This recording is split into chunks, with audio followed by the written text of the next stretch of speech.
Hi everyone, welcome to my YouTube channel. तो देखिए, इस वीडियो में ज्योग्राफी के चैप्टर नंबर 3 जल मंडल से कुछ वन लाइनर क्वेश्चन कवर करेंगे, जो कि यूपी टेट एग्जाम जुलाई 2026 के लिए मोस्ट इंपॉर्टेंट है सोशल साइंस के लिए। सो आप लोग वीडियो पर कंटिन्यू बने रहिए।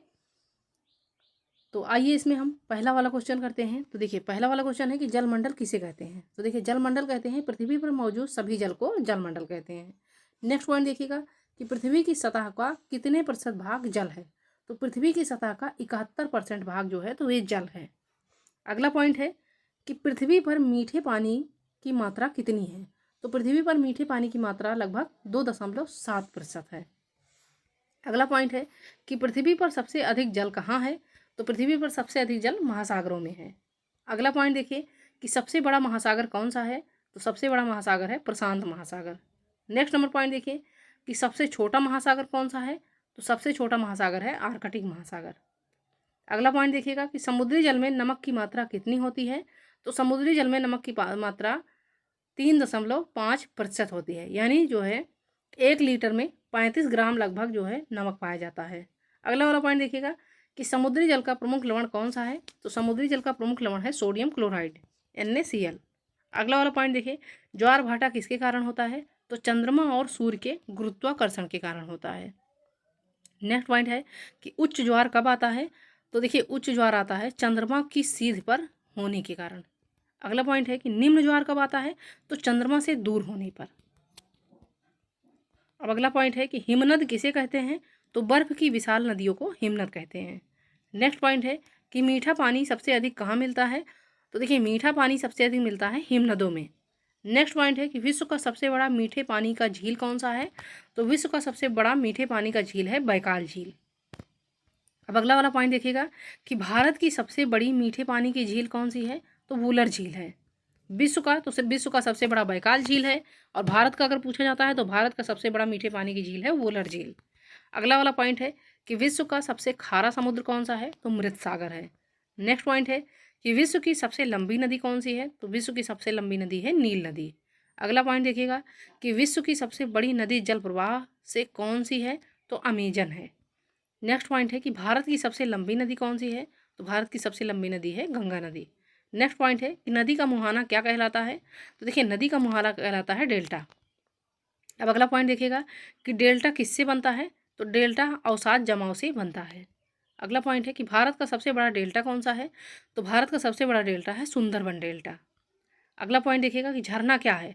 तो ऊंचाई से गिरता पानी, ऊंचाई से गिरता हुआ पानी तो झरना कहलाता है। नेक्स्ट पॉइंट है कि प्रसिद्ध जोग जलप्रपात कहाँ स्थित है। तो देखिए, प्रसिद्ध जोग जलप्रपात ये स्थित है कर्नाटक में। अब अगला पॉइंट देखिएगा कि जल चक्र किसे कहते हैं। तो जल का निरंतर संचरण जल चक्र कहलाता है। अगला पॉइंट है कि वाष्पीकरण किसे कहते हैं। तो पानी का भाप में बदलना वाष्पीकरण कहलाता है। नेक्स्ट पॉइंट है कि संघनन का अर्थ क्या है। तो भाप का बादलों में बदलना संघनन कहलाता है। अगला पॉइंट है कि वर्षण किसे कहते हैं। तो बादलों से जल का गिरना वर्षण कहलाता है। अब नेक्स्ट पॉइंट है कि भूमिगत जल किसे कहते हैं। धरती की सतह के नीचे का जल भूमिगत जल कहलाता है। अगला पॉइंट देखिएगा कि भारत में सबसे अधिक भूमिगत जल कहाँ मिलता है। तो गंगा मैदान में मिलता है। अब नेक्स्ट पॉइंट है कि समुद्र तट क्या है। तो देखिए, समुद्र तट समुद्र से लगा हुआ क्षेत्र है। अगला पॉइंट देखिएगा कि ज्वारीय ऊर्जा किससे बनती है। तो ज्वारीय ऊर्जा ज्वार भाटा से बनती है। अगला पॉइंट देखिए कि विश्व का सबसे गहरा समुद्री गर्त कौन सा है। तो मैरियाना ट्रंच, जो कि प्रशांत महासागर में स्थित है। अब नेक्स्ट पॉइंट है कि मैरियाना ट्रंच की गहराई कितनी है। तो देखिए, मैरियाना ट्रंच की गहराई जो है 11,000 मीटर है। अगला वाला पॉइंट देखिएगा, समुद्री धाराएं क्या हैं। तो समुद्र जल की गतिशील धारा समुद्री जलधाराएं कहलाती हैं। नेक्स्ट पॉइंट है कि गल्फ स्ट्रीम कहाँ की धारा है। तो देखिए, गल्फ स्ट्रीम अटलांटिक महासागर की जलधारा है, जो कि एक गर्म जलधारा है। अब नेक्स्ट पॉइंट है केव प्रकार क्या है। तो जल द्वारा काटी गई गुफाएं केव प्रकार कहलाती हैं। अगला पॉइंट है लैगून किसे कहते हैं। तो समुद्र से अलग उथले जल को लैगून कहते हैं। नेक्स्ट है एस्टुअरी किसे कहते हैं। तो नदी का चौड़ा मुहाना एस्टुअरी कहलाता है। नदी का चौड़ा मुहाना तो क्या कहलाता है, एस्टुअरी। अब अगला पॉइंट देखिएगा कि महासागर का औसत तापमान कैसा होता है। तो देखिए, महासागर का औसत तापमान होता है ठंडा। नेक्स्ट है कि तटीय क्षेत्र की जलवायु कैसी होती है। तो तटीय क्षेत्र की जलवायु नम और मध्यम होती है। अगला पॉइंट है कि जलमग्न पर्वत को क्या कहते हैं? तो देखिए जलमग्न पर्वत को कहते हैं सी माउंट। नेक्स्ट पॉइंट है कि प्रवाल किससे बनता है? तो देखिए प्रवाल बनता है समुद्री जीव के ढांचों से। अगला पॉइंट है कि प्रवाल भित्तियाँ कहाँ अधिक बनती हैं? तो देखिए प्रवाल भित्तियाँ अधिक बनती हैं गर्म समुद्री जल में। कहाँ पर? तो गर्म समुद्री जल में। अब नेक्स्ट पॉइंट देखिएगा कि समुद्री लवणता किससे बढ़ती है? तो समुद्री लवणता ये बढ़ती है वाष्पीकरण से। अगला पॉइंट है कि समुद्री लवणता किससे घटती है? तो समुद्री लवणता ये घटती है वर्षा और नदी के जल से। नेक्स्ट है ताजे पानी का प्रमुख स्रोत क्या है? तो वर्षा। अगला पॉइंट है झील किसे कहते हैं? तो जमीन से घिरा स्थिर जल को झील कहते हैं। अगला पॉइंट है देखिए अगला पॉइंट है कि सबसे बड़ा महासागरीय द्वीप कौन सा है? तो सबसे बड़ा महासागरीय द्वीप है ग्रीनलैंड। नेक्स्ट पॉइंट है कि समुद्री जल नीला क्यों दिखता है? तो प्रकाश के प्रकीर्णन से समुद्री जल नीला दिखता है। अब नेक्स्ट पॉइंट देखिएगा कि जलमंडल का मुख्य भाग कौन सा है? तो देखिए जलमंडल का मुख्य भाग है महासागर। अगला पॉइंट है नदी कैसे बहती है? तो नदी जो है ढलान की ओर बहती है। नेक्स्ट है ग्लेशियर पिघलने से क्या बनता है? तो ग्लेशियर पिघलने से झीलें बनती हैं। नेक्स्ट है कि पनडुब्बी मर्यादा क्या है? तो समुद्र की गहराई है। अगला पॉइंट है कि ज्वार ऊर्जा कहाँ उपयोग होती है? तो ज्वार ऊर्जा उपयोग होती है समुद्री किनारों पर। अब नेक्स्ट पॉइंट देखिएगा चैनल किसे कहते हैं? तो दो भूभागों के बीच जलमार्ग को चैनल कहते हैं। अगला पॉइंट है कि विश्व का सबसे बड़ा नदी मुख कौन सा है? तो देखिए विश्व का सबसे बड़ा नदी मुख है अमेजन। अगला वाला पॉइंट है एस्टुअरी जल किसका मिश्रण है? तो एस्टुअरी जल देखिए खारा और मीठे पानी का मिश्रण है। नेक्स्ट है ओएसिस किसे कहते हैं? तो ओएसिस कहते हैं रेगिस्तान में जल क्षेत्र को। अगला पॉइंट है भूगर्भीय जल को क्या कहते हैं? तो भूगर्भीय जल को कहते हैं भूमिगत जल। अगला पॉइंट है आर्टिजियन कुआं किसे कहते हैं? तो देखिए आर्टिजियन कुआं कहते हैं दबाव युक्त जल स्रोत को। अगला पॉइंट है समुद्री गर्त कैसे बनते हैं? तो प्लेट धंसने से समुद्री गर्त बनते हैं। अब नेक्स्ट पॉइंट है कि तटीय जल क्षेत्र किसे कहते हैं? तो समुद्र का उथला भाग तटीय जल क्षेत्र कहलाता है।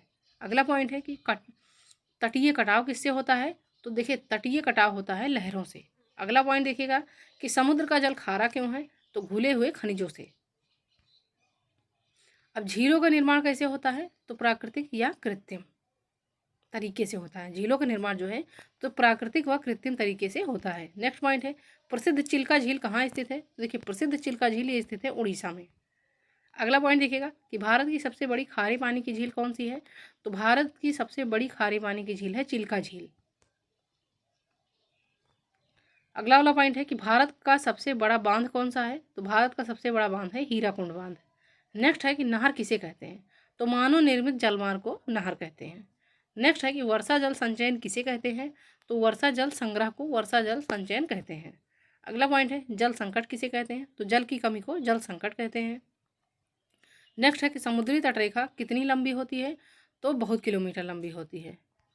नेक्स्ट है कि द्वीप किसे कहते हैं? तो चारों ओर जल से घिरा भूभाग को द्वीप कहते हैं। अगला पॉइंट है कि समुद्री तल किसका भाग है? तो देखिए समुद्री तल ये भाग है जलमंडल का। नेक्स्ट है समुद्री पारिस्थितिकी पर किसका प्रभाव होता है? तो देखिए समुद्री पारिस्थितिकी पर तापमान का प्रभाव होता है। अब अगला पॉइंट देखिएगा कि समुद्री तूफान किसे कहते हैं? तो चक्रवात को समुद्री तूफान कहते हैं। नेक्स्ट नंबर देखिए समुद्री चक्रवात क्या है? तो निम्न दाब क्षेत्र को समुद्री चक्रवात कहते हैं। अगला पॉइंट है कि महासागर की गहराई बढ़ने पर क्या होता है? तो महासागर की गहराई बढ़ने पर तापमान कम हो जाता है। अगला है कि मृत सागर में डूबना मुश्किल क्यों है? तो अधिक लवणता के कारण। अगला पॉइंट है कि विश्व का सबसे बड़ा खाड़ी कौन सा है? तो विश्व का सबसे बड़ा खाड़ी है बंगाल की खाड़ी। नेक्स्ट है कि विश्व का सबसे बड़ा समुद्र कौन सा है? देखिए विश्व का सबसे बड़ा समुद्र है भूमध्य सागर समुद्र। अगला वाला पॉइंट है कि ज्वारीय मैदान किसमें बनते हैं? तो ज्वारीय मैदान बनते हैं तटीय क्षेत्रों में। नेक्स्ट पॉइंट है तटीय वनस्पति का सबसे बड़ा रूप कौन सा है? तो मैंग्रोव वन है। तटीय वनस्पति का सबसे बड़ा रूप है मैंग्रोव वन। नेक्स्ट है सुंदर वन किसके लिए प्रसिद्ध है? तो देखिए सुंदर वन जो है तो ये मैंग्रोव वनों के लिए प्रसिद्ध है। अगला पॉइंट है समुद्री जल में किस गैस की मात्रा अधिक है? तो देखिए समुद्री जल में कार्बन डाइऑक्साइड गैस की मात्रा अधिक है। अगला पॉइंट है समुद्र जल का रंग किससे बदलता है? तो पलवक के कारण बदलता है। नेक्स्ट है कि प्रवाल मरुस्थल किसे कहते हैं?